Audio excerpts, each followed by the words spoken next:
সরকারের মেয়াদ নিয়ে এখনো সিদ্ধান্ত হয়নি, ভয়েস অফ আমেরিকাকে বললেন প্রধান উপদেষ্টা। রাজনৈতিক দলের সংলাপ শনিবার থেকে। সরকারি চাকরিতে আবেদনের বয়সসীমা ৩৫ করার দাবি যৌক্তিক, বললেন পরামর্শক কমিটির প্রধান। আরও পর্যালোচনা করে সিদ্ধান্ত। এবং অর্থের অভাবে চিকিৎসা পাচ্ছেন না ছাত্র আন্দোলনের গুলিবিদ্ধ হয়ে চোখ হারানো নরসিংদীর নয়ন, ক্ষুব্ধ অসহায় স্বজনরা।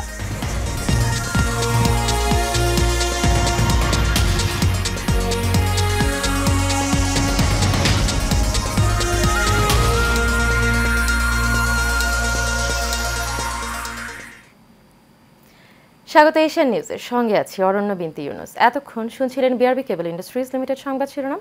চলে যাবে বিস্তারিত সংবাদে।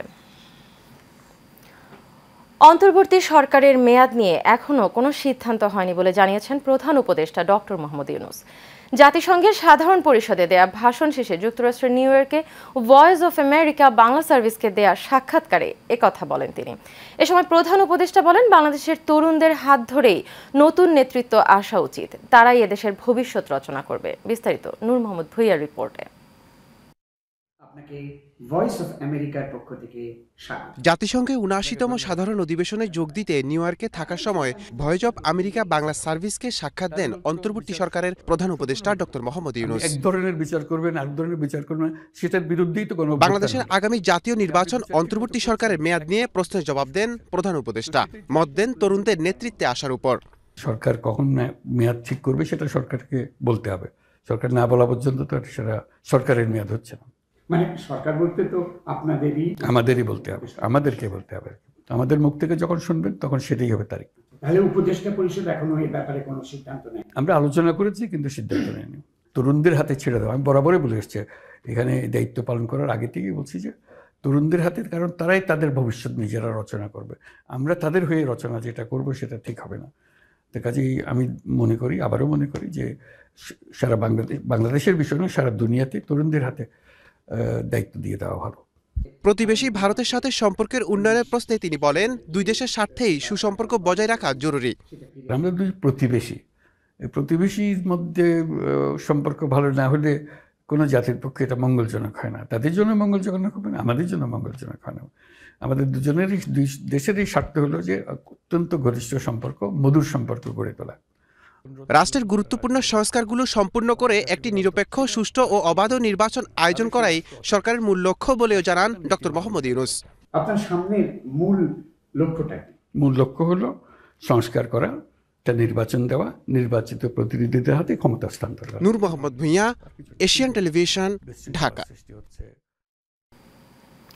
দেশের প্রধান রাজনৈতিক দলগুলোর সাথে সরকারের আলোচনা শুরু হচ্ছে।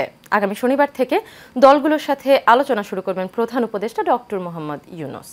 প্রধান উপদেষ্টার প্রেস সচিব শফিকুল আলম বুধবার সন্ধ্যায় রাজধানীর ফরেন সার্ভিস একাডেমিতে এক ব্রিফিংয়ে কথা জানান। প্রেস সচিব জানান, রাষ্ট্রের বিভিন্ন কাঠামো সংস্কারে গঠিত 6 কমিশনের কাজের অগ্রগতি নিয়ে আলোচনা হবে দলগুলোর সাথে। তাদেরকে কমিশনের কাজের অগ্রগতি সম্পর্কে অবহিত করা হবে। 2 থেকে 3 দিনের মধ্যে কমিশনের ফর্ম হবে। আইনশৃঙ্খলার বিষয়টিও আলোচনা হবে, তাদের পরামর্শ দেওয়া হবে।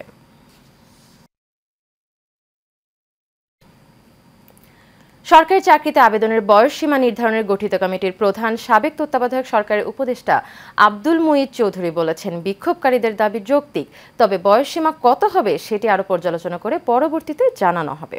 এ সময় আন্দোলনের সমন্বয়কারী রাসেল আল মাহমুদ বলেন, সমস্যা সমাধানের আশ্বাস দিয়েছেন কমিটির আহ্বায়ক। বিস্তারিত নূর মোহাম্মদ ভুইয়ার আরও একটি রিপোর্টে। সরকারি চাকরিতে প্রবেশের বয়সসীমা নির্ধারণের জনপ্রশাসন সংস্কার কমিশনের প্রধান আব্দুল মুঈদ চৌধুরীকে আহ্বায়ক করে কমিটি গঠন করেছে অন্তর্বর্তী সরকার। এই কমিটি আগামী 7 দিনের মধ্যেই সরকারের চাকরির বয়সসীমা নিয়ে পরামর্শ দেবে। এরই মধ্যে দ্বিতীয় কর্মদিবসে সচিবালয় জনপ্রশাসন মন্ত্রণালয়ে আহ্বায়ক কমিটির সাথে বৈঠক করে চাকরিতে বয়সসীমা 35 প্রত্যাশী 8 সমন্বয়ক আমাদের সাথে আলোচনা করার জন্য। বৈঠক শেষে সমন্বয়করা বলেন, সরকারি চাকরিতে প্রবেশের বয়সসীমা 35-এর দাবিতে বাস্তবসম্মত সমাধানের আশ্বাস দিয়েছে কমিটির আহ্বায়ক।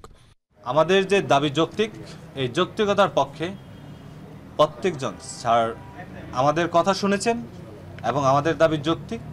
এই যৌক্তিকতার নিরিখে আমাদের আলোচনাগুলো ছাড়া অ্যাপ্রিসিয়েট করেছেন এবং স্যার আমাদের কথাগুলোকে বিশ্লেষণ করে আগামী 7 কার্য দিবসের মধ্যে একটি চমৎকার বৈষম্যহীন বাংলাদেশ গড়ে তোলার জন্য একটি প্রতিবেদন প্রকাশ করবেন। যেহেতু আমরা 7 দিন আমাদের সময় দিয়েছে, 7 দিনের ভেতরে বা পরবর্তী সময়েও আমরা 12 জন বাদ দিয়ে যে কেউ তো এই আন্দোলনের ডাক দিতে পারে। যদি অন্য কোনো গ্রুপ বা গোষ্ঠী এই আন্দোলনের ডাক দেয় এবং তারা যদি দেশে কোনো অনাকাঙ্ক্ষিত পরিবেশ তৈরি করে, সেই দায়ভার আমরা 12 জন নিব না। এ সময় কমিটির প্রধান সাবেক তত্ত্বাবধায়ক সরকারের উপদেষ্টা আব্দুল মুহিত চৌধুরী বলেন, সরকারি চাকরিতে প্রবেশের বয়সসীমা 35-এর দাবি যৌক্তিক। এখন আমরা সার্বিক পরিস্থিতির আলোকে সরকারের বর্তমান নীতিমালা, সরকারের ভবিষ্যৎ কর্মপন্থা সব কিছু চিন্তা করে আমরা এই ব্যাপারে একটা সিদ্ধান্ত নেব। কিন্তু এই মুহূর্তে আজকে আমার পক্ষে বলা সম্ভব না। তবে তাদের যে বক্তব্যটা, যে বয়স বৃদ্ধি করার যৌক্তিকতা আছে, এই বিষয়ে কোনো সন্দেহ নেই। তবে বয়সসীমা কত হবে সেটি আরো পর্যালোচনা করে পরবর্তীতে জানানো হবে বলে জানান আব্দুল মুহিত চৌধুরী। এখন কতটুকু করা যা যৌক্তিক সেটা আমরা আবার সার্বিক পরিস্থিতির আলোকে চিন্তা করব, করে ফাইনালি আমরা চূড়ান্ত করলে তখন আবার আমরা বলতে পারবো যে এটা আমরা করেছি। নূর মোহাম্মদ ভূঁইয়া, এশিয়ান টেলিভিশন, ঢাকা। শরীরে বিদ্ধ হয়েছে পুলিশের 64টি ছড়াগুলি। এর মধ্যে 46টি বের করা হলেও বাকিগুলো রয়ে গেছে শরীরেই। বুলেটের আঘাতে চলে গেছে চোখের দৃষ্টিশক্তিও। বলছিলাম বৈষম্য বিরোধী ছাত্র আন্দোলনে অংশ নেওয়া নরসিংদীর যুবক নয়নের কথা। 18 জুলাই জেলার জেলখানার মোড় এলাকায় পুলিশের বর্বরতার শিকার হন একটি টাইলসের দোকানে কাজ করা এই যুবক। তবে অবিশ্বাস্য হলেও সত্য, অর্থের অভাবে চিকিৎসা হচ্ছে না 24-এর গণ অভ্যুত্থানের এই যোদ্ধার। নরসিংদী থেকে সিদ্দিকুর রহমান ইমনের পাঠানো রিপোর্টে জানাচ্ছেন আনোয়ার রাজ। এখন আমি চলতে পারি না, বাসায় আজকে 2-3 মাস যাবত বসা। আমার মাথার ভিতরে এখনো 18টা গুলি রয়ে গেছে। নরসিংদীর সদর উপজেলার শিলমান্দি ইউনিয়নের শিলমান্দি গ্রামে বাড়ি মোহাম্মদ নয়ন মিয়ার। লেখাপড়া বেশি দূর পর্যন্ত না করতে পারলেও টাইলসের দোকানে কাজ নিয়ে অল্প বয়সেই পরিবারের হাল ধরেছিলেন। গত 18 জুলাই নরসিংদীর জেলখানা মোড় এলাকায় বৈষম্য বিরোধী ছাত্র আন্দোলনে অংশ নিয়ে গুলিবিদ্ধ হয় নয়ন। বর্তমানে খুব চলা খুবই কষ্ট, সে চলতেই পারে না। বর্তমানে প্রায় অনেক বুলেটই তার শরীরে এখনো থেকে যায়। তো ও হচ্ছে খুব গরিব সাধারণ মানুষ, টাকার অভাবে আমরা চিকিৎসা করতে পারি নাই। সরকারের কাছে আমাদের একটাই আবেদন যে আমার স্বামীকে তাড়াতাড়ি অসুস্থ করে দিক। ঘটনার দিন আন্দোলনে গিয়ে নয়ন শরীরে গুলিবিদ্ধ হয়ে লুটিয়ে পড়েন সড়কে। তার শরীরে লাগা ছর্রাগুলির 64 থেকে 46টির মতো কণা তার শরীর থেকে বের করা হয়। গুলি লেগে বর্তমানে একটি চোখে দেখতে পান না নয়ন। আমার যতটুকু সম্ভব ছিল আমি টাকা থেকে রাজধানী থেকে চিকিৎসা করাইছি। এখন আমি বাড়িতে আহত হয়ে পড়ে রয়েছি, আমাকে কেউ কোনো খোঁজ খবর নেয় নাই। এখন আমার সরকারের কাছে দাবি আমার জন্য ভালো উন্নত মানের চিকিৎসা করায় আমার জন্য খেয়াল রাখা হয়। পরিবারের সদস্যরা জানান অর্থের অভাবে প্রয়োজনীয় চিকিৎসা করাতে পারছেন না নয়ন। আমার ছেলে অসুস্থ, হাত থেকে দুর্বল, গুলি খাওয়া, পরিবার টাকা পয়সার জন্য চিকিৎসা করতে পারি না। আমার ছেলের দুনোটা চোখ নষ্ট হয়ে গেছে। সরকারের দাবি আমার ছেলেরা আপনারা পারেন সহযোগিতা করবেন। আমার এলাকার মানুষও দিছে, চিকিৎসা করছি, এই চিকিৎসা হয়েছে না, আরো চিকিৎসা করতে হইব। এদিকে চিকিৎসকরা বলেন এখনই চিকিৎসা করা না হলে তার অবস্থার আরও অবনতি হতে পারে। চোখের মধ্যে কোনো সমস্যা আছে, তো সেই ক্ষেত্রে আমাদের হসপিটাল যেহেতু চোখের ডাক্তার নাই, সেটা ঢাকা মেডিকেল কলেজে হলে ভালো। এবং আমরা এটাও জানতে পেরেছি যে আমাদের কনসালটেন্ট সাহেব, সার্জারি কনসালটেন্ট, উনি বলেছেন তার চিকিৎসা দ্রুত করা উচিত। এবং সেই হিসাবে সে হয়তো আমার মনে হয় যে যেহেতু উনি দেখেছেন, ওনাকে বলছেন দ্রুত চিকিৎসা শুরু করার জন্য, তার দ্রুত চিকিৎসা করে নেওয়াই তার জন্য ভালো। নরসিংদী জেলার বিত্তবানরা এবং সরকার যদি তার দিকে সদয় দৃষ্টি দেয় তাহলেই দ্রুত সুস্থ হয়ে সে পরিবারের হাল ধরতে পারবে। টাকার জন্য ট্রিটমেন্ট করতে পারতেছি না এখন। আনোয়ার রাজ, এশিয়ান টেলিভিশন। সারা দেশে গত 24 ঘন্টায় ডেঙ্গু জ্বরে আক্রান্ত হয়ে 8 জনের মৃত্যু হয়েছে। এ সময় 1017 জন নতুন রোগী হাসপাতালে ভর্তি হয়েছে। এ নিয়ে চলতি বছর মশাবাহিত এই রোগে মৃতের সংখ্যা বেড়ে দাঁড়িয়েছে 174 জনে। এছাড়া এবছর এখন পর্যন্ত ডেঙ্গুতে মোট আক্রান্তের সংখ্যা বেড়ে দাঁড়িয়েছে 33,099 জনে। বুধবার সন্ধ্যায় স্বাস্থ্য অধিদপ্তরের health emergency operation centre and control room থেকে পাঠানো ডেঙ্গু বিষয়ক নিয়মিত প্রতিবেদনে এসব তথ্য জানানো হয়।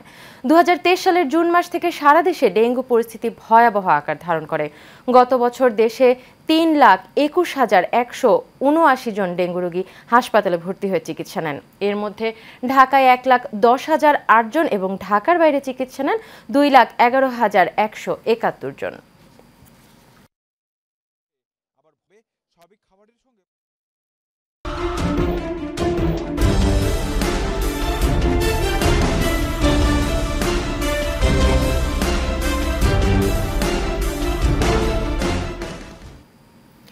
বাংলাদেশ সেনাবাহিনী প্রধান জেনারেল ওয়াকারুজ্জামান বগুড়া এরিয়া পরিদর্শন করেছেন। পরিদর্শনকালে সেনাবাহিনী প্রধান বগুড়া সেনানিবাসে কর্মরত সকল সেনা সদস্যদের উদ্দেশ্যে দেশের চলমান নিরাপত্তা পরিস্থিতির উপর আলোকপাত করে সেনাবাহিনীর কার্যক্রম সম্পর্কে বিভিন্ন দিক নির্দেশনা প্রদান করেন। এর আগে শহীদ লেফটেন্যান্ট তানজিম সারোয়ার নির্জনের মৃত্যুতে গভীর শোক প্রকাশ করেন তিনি। পরে বগুড়া সেনানিবাসে আন্তঃপদাতিক ডিভিশন ফুটবল প্রতিযোগিতার সমাপনী অনুষ্ঠানে বিজয়ীদের মাঝে পুরস্কার বিতরণ করেন। এতে চট্টগ্রাম 24 পদাতিক ডিভিশন ঢাকা 46 স্বতন্ত্র পদাতিক ব্রিগেডকে 4-0 গোলে পরাজিত করে চ্যাম্পিয়ন হয়। ভারতের উজান থেকে নেমে আসা ঢলের পানিতে কুষ্টিয়ার দৌলতপুরের 3 ইউনিয়ন চিলমারিয়া, রামকৃষ্ণপুর ও ফিলিপনগরের প্রায় 36টি গ্রাম প্লাবিত হয়েছে। এতে ব্যাপক ক্ষতির মুখে নদী তীরবর্তী নিম্নাঞ্চলের মানুষগুলো। এছাড়া দেখা দিয়েছে নদী ভাঙনের সংখ্যা। সোহানুর রহমান শিপনের রিপোর্ট জানাচ্ছেন রাশেদ আকন। ভারত থেকে নেমে আসা উজানের ঢলে হঠাৎই প্লাবিত কুষ্টিয়ার দৌলতপুর উপজেলার নিম্নাঞ্চল। চিলমারিয়া, রামকৃষ্ণপুর, ফিলিপনগরে প্রায় 66টি গ্রাম প্লাবিত হয়েছে। ডুবে গেছে ফসলের মাঠ। এতে অন্তত 3.5 হেক্টর জমির প্রায় 24 কোটি টাকার ফসলের ক্ষতি হয়েছে বলে দাবি কৃষকদের। এদিকে পদ্মাচরের নিম্নাঞ্চলগুলোতে পানি ওঠায় ভাঙনের শঙ্কা দেখা দিয়েছে। ঝুঁকিতে বসতভিটা সহ সরকারি প্রতিষ্ঠানগুলো। আবাদের জমি আমার যা আছে পড়া 50-60 বিঘে জমি সব নদী বিলীন। আর কিছু এখন আমি ছেলে ফেলে নিয়ে আমি বড় বিপদে পড়ছি। হাজার হাজার বিঘে জমি কালাই ডুবে গেছে। হঠাৎ পানি এসে সব এখানে পানি ট্রেন উঠে গেছে, আমাদের জায়গা জমি সব ডুবে গেছে। আমরা সীমান্তের ভিতরে আছি, ওখানে আমাদের পিছনে যাওয়ার রাস্তা নাই। স্থানীয় জনপ্রতিনিধিরা বলছেন, সাম্প্রতিক বিভিন্ন ঘটনায় এমনিতেই বিপাকে কৃষকরা, তার উপর হঠাৎ বন্যায় দিশেহারা তারা। মানুষ পানিবন্দী অবস্থায় আছে। ঘাটগুলান তলিয়ে যাওয়ার কারণে আমাদের ছেলেমেয়েরা স্কুলে আসতে পারছে না, এতে খুব কষ্ট হচ্ছে। আর একটা সমস্যা যে চাষিরা যে বন্যায় মশকলাই চাষ করেছিল, সেগুলান প্রায় 600 থেকে 700 একর জমি বন্যায় ক্ষতিগ্রস্ত হয়। অন্যদিকে ক্ষয়ক্ষতি নিরূপণের পর প্রয়োজনীয় ব্যবস্থা নেওয়ার আশ্বাস উপজেলা প্রশাসনের। এর মধ্যে আমাদের 1620 হেক্টর জমিতে মাসকলাই ক্ষতিগ্রস্ত হয়েছে, কলা 73 হেক্টর জমিতে পানি দ্বারা আক্রান্ত হয়েছে, সবজি 13 হেক্টর জমিতে এবং মরিচ প্রায় 70 হেক্টর জমিতে আক্রান্ত। অলরেডি আমাদের কৃষি বিভাগ তারা কাজ শুরু করে দিয়েছে যে ফসলের কী পরিমাণ ক্ষয়ক্ষতি হচ্ছে, তারা ওই নিরূপণ করে আমাদের কাছে দিলে তখন সেটা আমরা ঊর্ধ্বতন কর্তৃপক্ষ পাঠাবো এবং সেই অনুযায়ী যদি বরাদ্দ আসে আমরা ওই কৃষকদের মাঝে আর কি ক্ষতিগ্রস্ত কৃষকদের মাঝে সেই অনুদানটা হয়তো বিতরণ করতে পারবো। ক্ষয়ক্ষতি কাটিয়ে উঠতে সরকারি প্রণোদনা ও ভাঙন রোধে স্থায়ী বাঁধ নির্মাণের দাবি স্থানীয়দের। Rashed Akon, Asian television.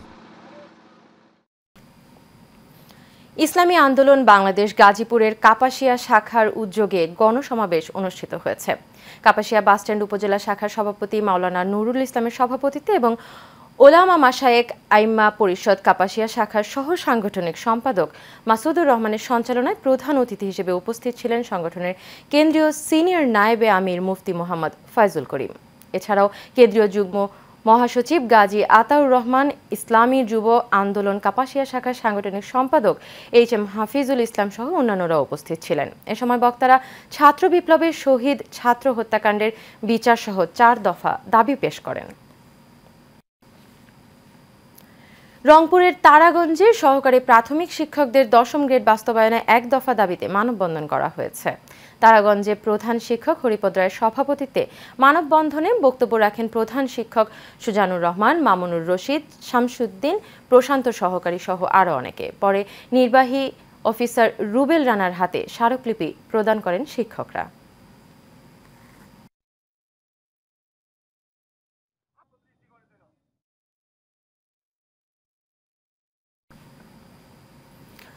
দশম গ্রেড আমাদের দাবি নয়, অধিকার।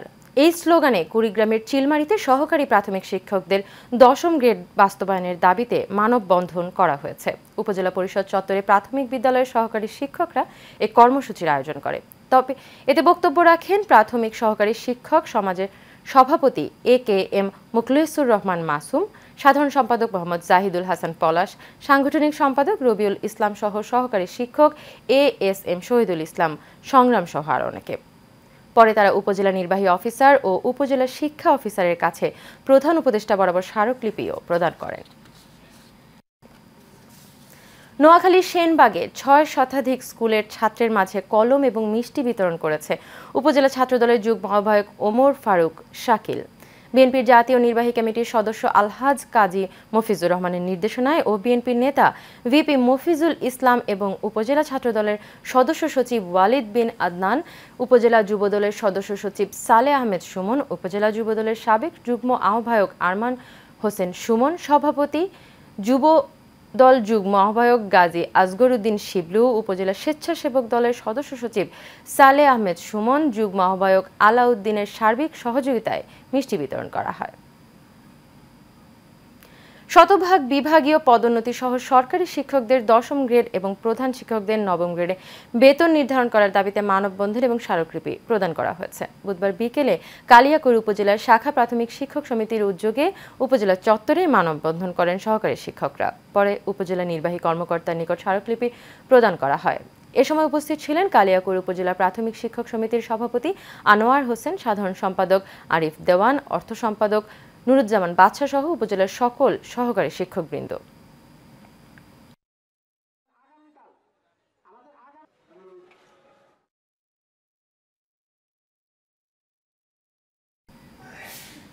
এবারে দুর্গাপূজার খবর। নরসিংদীর রায়পুরায় পৌরসভা পূজা উদযাপন পরিষদ ও পূজা মণ্ডপের নেতৃবৃন্দদের নিয়ে মতবিনিময় সভা অনুষ্ঠিত হয়েছে। সভায় সভাপতিত্ব করেন উপজেলা নির্বাহী কর্মকর্তা ও পৌর প্রশাসক মোহাম্মদ ইকবাল হাসান। এ সময় উপস্থিত ছিলেন পৌর প্রধান নির্বাহী মনিরুল ইসলাম, উপজেলা বিএনপির ভারপ্রাপ্ত সভাপতি হযরত আলী, বাংলাদেশ পূজা উদযাপন পরিষদ রায়পুরা উপজেলা শাখার সভাপতি চন্দন কান্তি সাহা, উপজেলা বিএনপির দপ্তর সম্পাদক ফরিদ উদ্দিন, পৌর বিএনপির সাধারণ সম্পাদক সাইফুল ইসলাম পলাশ, উপজেলা পূজা উদযাপন পরিষদের সাধারণ সম্পাদক তাপস কুমার বিশ্বাস সহ আরো অনেকে। আসন্ন শারদীয় দুর্গাপূজা উদযাপন উপলক্ষে নারায়ণগঞ্জের সোনারগাঁ উপজেলায় সার্বিক নিরাপত্তা ও আইনশৃঙ্খলা নিয়ন্ত্রণ সংক্রান্ত প্রস্তুতিমূলক সভা অনুষ্ঠিত হয়েছে। উপজেলা কনফারেন্স রুমের সভায় উপজেলা নির্বাহী কর্মকর্তা ফারজানা রহমানের সভাপতিত্বে উপস্থিত ছিলেন কেন্দ্রীয় বিএনপি নির্বাহী সদস্য ও সোনারগাঁ থানা বিএনপির সভাপতি আজহারুল ইসলাম মান্নান, জামায়াত ইসলামের কেন্দ্রীয় সুরা সদস্য ডক্টর ইকবাল হোসেন, উপজেলা পূজা উদযাপন কমিটির সভাপতি লোকনাথ দত্ত সহ উপজেলার ৩৬টি পূজা মণ্ডপের সভাপতি, সাধারণ সম্পাদক ও সেনাবাহিনীর সদস্যবৃন্দ।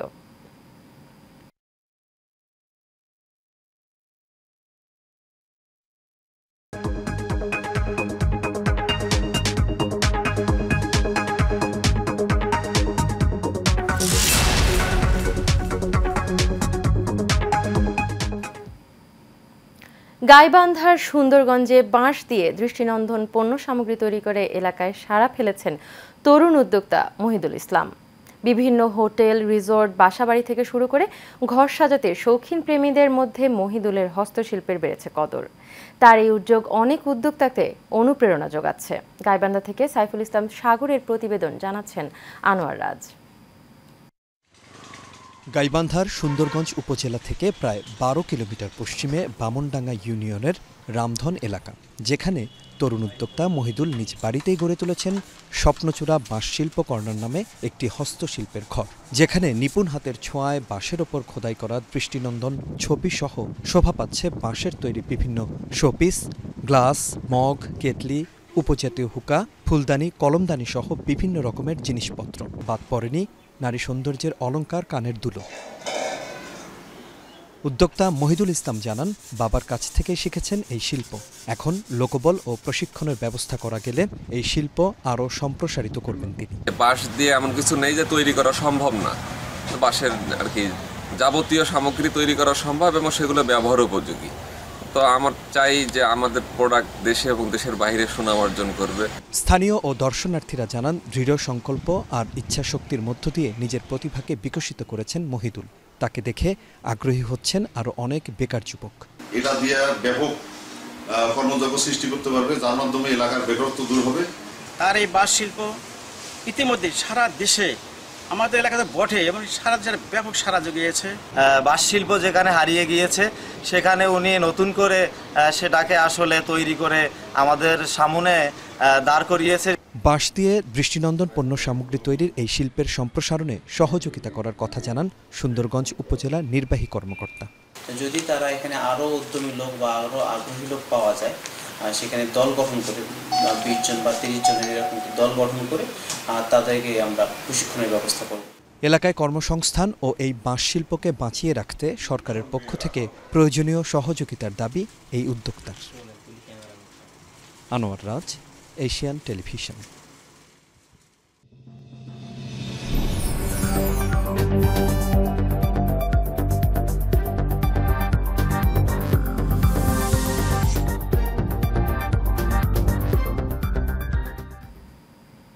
এবারে চট্টগ্রাম সংবাদ। চট্টগ্রাম প্রিমিয়ার ইউনিভার্সিটির শিক্ষার্থী ফারহানা ইয়াসমিন রূপাকে আত্মহত্যায় বাধ্য করে খুন করার প্রতিবাদে এবং জড়িতদের দৃষ্টান্তমূলক শাস্তির দাবিতে মানববন্ধন কর্মসূচি পালন করেছেন তার সহপাঠীরা। নগরের দামপাড়া ওয়াসার মোড় প্রিমিয়ার ইউনিভার্সিটির ক্যাম্পাসের সামনে অনুষ্ঠিত মানববন্ধনে যোগ দেন বিভিন্ন ব্যাচের শিক্ষার্থীরা। মানববন্ধনে বক্তারা বলেন, যৌতুকের দাবিতে নির্যাতনে আত্মহত্যা করতে বাধ্য হন গৃহবধূ ফারহানা ইয়াসমিন রূপা। আত্মহত্যার আগের দিন সামাজিক যোগাযোগ মাধ্যম ফেসবুকে নিজের জীবন নিয়ে শঙ্কাও প্রকাশ করেছিলেন রূপা।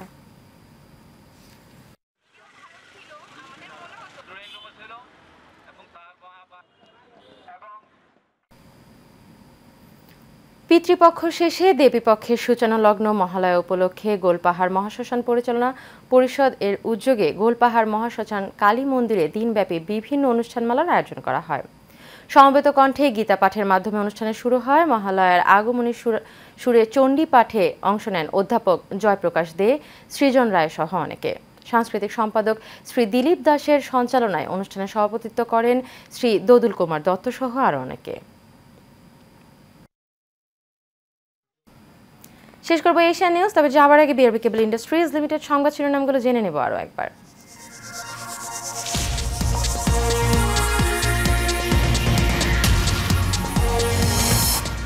সরকারের মেয়াদ নিয়ে এখনো সিদ্ধান্ত হয়নি, ভয়েস অফ আমেরিকাকে বললেন প্রধান উপদেষ্টা। রাজনৈতিক দলের সংলাপ শনিবার থেকে। সরকারি চাকরিতে আবেদনের বয়সসীমা 35 করার দাবি যৌক্তিক, বললেন পরামর্শক কমিটির প্রধান। আরও পর্যালোচনা করে সিদ্ধান্ত। এবং অর্থের অভাবে চিকিৎসা পাচ্ছে না ছাত্র আন্দোলনে গুলিবিদ্ধ হয়ে চোখ হারানো নরসিংদীর নয়ন, ক্ষুব্ধ অসহায় স্বজনরা। এশিয়া নিউজ এ পর্যন্তই। পরবর্তী সংবাদ দেখার আমন্ত্রণ রইল। এতক্ষণ সাথে থাকার জন্য সবাইকে ধন্যবাদ।